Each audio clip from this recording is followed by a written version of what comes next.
ডিম প্রতি ক্যারেট একটা এক একটা 1 ফিট করে। আর হচ্ছে প্রতিটি ডিম এক একটা 60 গ্রাম হয়।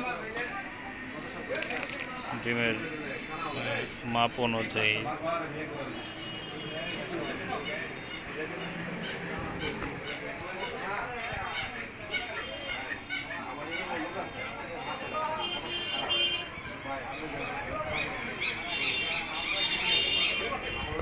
ডিমের আরও অনেকে কনফিউশন থাকে একটা ডিম কয় গ্রাম কিংবা এটা কি কটা হয়। এক একটা ক্যারেটে আমি ডিম গনে দেখাই দিই। 1 2 3 4 5 6টা 1 2 1 2 3 4 5 30টা করে ডিম থাকে এক একটি।